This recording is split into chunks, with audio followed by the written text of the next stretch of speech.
Good morning class. Welcome to Mahi biology classes. हम पढ़ रहे हैं ह्यूमन फिजियोलॉजी को, जिसमें हमने फर्स्ट चैप्टर को स्टार्ट किया है। वो है हमारा पाचन एवं अवशोषण। उसमें हम इंट्रोडक्शन देख चुके हैं, साथ साथ हम देख चुके हैं हमारे क्या क्या जो आपका मेन डायग्राम है ह्यूमन फिजियोलॉजी में, उसको हम लास्ट वीडियो में समझ चुके हैं। आज के इस वीडियो में हम शुरू करेंगे मुख गुहा से, जिसमें आज हम देखेंगे टीथ को, दांतों को, कैसे क्वेश्चन पूछा जाता है, कैसे क्वेश्चन फ्रेम होता है, वो सब हम इसी वीडियो में बात करेंगे। अगर आप चैनल पर नए हैं तो चैनल को सब्सक्राइब कीजिए, वीडियो को लाइक करना ना भूलें, वीडियो को दूसरों के साथ शेयर करना ना भूलें। एक चीज़ और, हमारा एक और चैनल है नीट डिजिटल क्लासेस, जिसमें हम सारे प्रीवियस ईयर क्वेश्चन, सारे एनसीईआरटी एग्जाम्पलर, एक 10,000 प्लस क्वेश्चन सीरीज़ को चला रहे हैं, जो कि आपके नीट एग्जामिनेशन के लिए इनफ है। तो आप जाके उस चैनल को सब्सक्राइब ज़रूर कीजिए, वो आपके लिए बहुत ज़्यादा हेल्पफुल रहेगा आपके एग्ज़ाम में। अगर आप एक नीट एस्पिरेंट हैं तो जाके चैनल को सब्सक्राइब कीजिए, मैंने कम्युनिटी पर चैनल का लिंक दे रखा है। नीट डिजिटल क्लासेस आप सर्च करेंगे तो आपको मिल जाएगा। चलिए फिर शुरू करते हैं आज का वीडियो। देखिए, लास्ट वीडियो में मैंने आपको बताया था जो हमारा पाचन तंत्र होता है वो हमारा मिलकर बना होता है आहार नाल से और उससे सहायक ग्रंथियों से, जो कि मैं आपको अच्छे से एक्सप्लेन कर चुकी हूँ। अगर आपने पहले की वीडियो नहीं देखी है तो उसको ज़रूर देखें। कोई भी चैप्टर को शुरू करने से पहले एक इंट्रोडक्शन को ज़रूर देखा करिए, जिससे हमें पता चले कि हम क्या पढ़ने जा रहे हैं और वास्तव में पढ़ेंगे क्या, हमें उसमें इंटरेस्ट आ जाए, तभी चीज़ों को हम समझ सकते हैं। देखिए, फिर हमने बात की आहार नाल। आहार नाल क्या होता है? हमारे मुख से प्रारंभ होकर पश्चिमी गुदा की तरफ खुलता है। हमने देखा आहार नाल को, सीधा आहार नाल को समझा हमने कि एक ट्यूब के समान है, उसमें क्या क्या है वो भी हमने देखा। सहायक ग्रंथियों को भी देखा, कौन कौन सी सहायक ग्रंथियाँ। ठीक है, आज हम बात करेंगे मुख गुहा की। देखिए, मुख गुहा, मुख जो है हमारा, मुख जो है वो मुख गुहा में खुलता है। मुख गुहा के अंदर अब क्या क्या होता है? उसमें कई दांत होते हैं और एक पेशीय जिह्वा होती है। ठीक है, जिसे जीभ बोलते हैं हम आम भाषा में, वो होती है, टंग होती है मतलब। देखिए, अब यहाँ पर इसको समझने से पहले हम एक बार हमारे डायग्राम को देखते हैं, चित्र को देखते हैं, जो हमारा एनसीईआरटी के अंदर दे रखा है। ये आपका डायग्राम है आपका एनसीईआरटी का। यहाँ पर देखिए, दांतों को मतलब हम जो एक फॉर्मूला देते हैं तो वो कैसे देखते हैं, तो मतलब ऊपर या नीचे किसी भी, हम अगर देखें तो देखिए ये हाफ पार्ट दे रखा है आपको, हाफ ऊपर के जबड़े का, ऊपर के जॉ का, ये हाफ पार्ट में बताया गया है। जो भी आपको बताया, जैसे हम फार्मूला लिखते हैं कि क्या ह्यूमंस का क्या फार्मूला होता है, तो हम लिखते हैं 2 1 2 3, ये होता है। ठीक है, ऐसे करके 2 1 2 3। इसका मतलब है, देखिए आपके पास क्या है, 2 कृदनक हैं दिखाई दे रहे हैं, एक कृदनक है, 2 अग्रचोर्णक है और 3 चोर्णक है। ये पूरे हाफ पार्ट को शो करता है। डेफिनेशन भी हमें पता होनी चाहिए, ऐसे एक बार क्वेश्चन पूछा गया है एग्जाम में। ठीक है, मतलब कि आपका अगर डेंटल जो फॉर्मूला है वो क्या शो करता है, क्या बताता है, तो वो हमारे जो जबड़ा होता है उसके हाफ पार्ट के पूरे फ्रेम को बताता है कि उसमें क्या क्या है। ठीक है, अब देखिए, अब समझने की कोशिश कीजिए। ये जो दांत होते हैं, हमें पता चला 4 प्रकार के दिख रहे हैं, हमें 4 अलग अलग प्रकार के होते हैं। इंसाइजर बोलते हैं इसे, कैनाइन बोलते हैं इसे, प्रीमोलर बोलते हैं और ये मोलर होता है। देखिए, मोलर जो होते हैं वो आपके मतलब छोटे बच्चों में नहीं होते हैं। हमारे जो दांत होते हैं वो लाइफ में 2 बार आते हैं। एक होते हैं जिन्हें हम दूध के दांत बोलते हैं, कच्चे दांत बोलते हैं, ठीक है, अस्थायी दांत बोलते हैं। जबकि एक होता है अस्थायी दांत जो होते हैं वो स्थायी दांत से प्रतिस्थापित हो जाते हैं, मतलब जो कहते हैं हम दूध के बाद आते हैं दांत। ठीक है, ऐसा बोलते हैं हम अपनी आम भाषा में। तो देखिए, अगर हम देखें तो उसमें कौन क्या नहीं होता है, वो 20 दांत क्या क्या नहीं होता है। देखिए, उसके अंदर आपको अग्रचोर्णक जो है प्रीमोलर वो देखने को नहीं मिलता है। आपके जो बच्चों का अस्थायी दांत होता है जिसे दूध के दांत बोलते हैं, उसमें क्या होता है, प्रीमोलर नहीं होता है। ये सीधे से क्वेश्चन है, सीधे से हमने याद रखना है। बच्चों के अंदर प्रीमोलर हमें देखने नहीं मिलता है, अग्रचोर्णक। और अगर 3 मोलर होते हैं, हम यहाँ पर देख रहे हैं 3 चोर्णक है, उसमें से भी ये जो थर्ड चोर्णक होता है ये भी नहीं होता है। ये आपकी एज 22 के बाद 25 ऐसे मतलब आगे जाके आपके एक वयस्क में होता है, ये बच्चों में नहीं होता है। अगर हम देखें ये वैसे 30 के बाद ही होता है। 30 के बाद कहते हैं विजडम टूथ जो होता है, जिसे अक्कड़ की दाल बोलते हैं, ऐसा बोलते हैं, आपने सुना भी होगा कि मतलब अकल आ जाती है करके, अक्कड़ की दाल करके।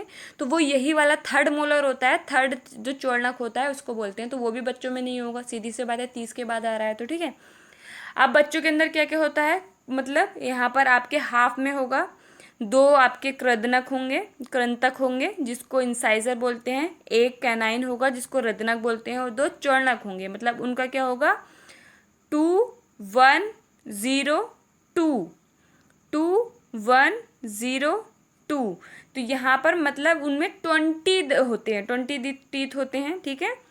और अब हम अगर देखें तो जो हमारे हम देखते हैं 32 हैं, तो अगर हम देखें तो इसमें से जो 20 हैं वो तो हमारे अस्थायी हैं, मतलब दोबारा से आ जाते हैं। लेकिन 12 क्या है, 12 आपके एक ही बार आते हैं लाइफ में, ये भी एक क्वेश्चन है, ध्यान रखना है, ठीक है। अब देखिए आगे बढ़ते हैं, हमारे एनसीईआरटी को पढ़ते हैं। एनसीईआरटी क्या कहती है, फिर हम क्वेश्चंस को समझते हैं, क्वेश्चन कैसे फ्रेम होता है। देखिए आपका दांतों के बारे में दे रखा है, प्रत्येक दांत जबड़े में बने एक सांचे में स्थित होता है। इस तरह की व्यवस्था गर्तदंती, मतलब जो दांत होते हैं वो जबड़े में धसे होते हैं। जैसे हम अपने दांतों को देखिए, हमारे दांत क्या है, जबड़ों में धसे हुए हैं, तो इसको बोलते हैं गर्तदंती, ठीकोडोंट, ठीक है। मनुष्य सहित अधिकांश स्तनियों के जीवन काल में दांत दो तरह के होते हैं, अस्थायी दांत अथवा दूध के दांत, जो वयस्कों में स्थायी दांतों से प्रतिस्थापित हो जाते हैं। हमने अभी देखा कि हमारे अस्थायी दांत होते हैं जो कि प्रतिस्थापित हो जाएंगे हमारे जो स्थायी दांत होंगे उससे, तो इसे बोलेंगे, इस व्यवस्था को हम बोलेंगे द्विबार दंती, मतलब डाइफायोडोंट। देखिए हाँ, वयस्क में 32 स्थायी दांत होते हैं, जिसमें 4 प्रकार के होते हैं, कृतनक, आपका इंसाइजर, रदनक कैनाइन, अग्रचोलनक प्रीमोलर और चोलनक मोलर।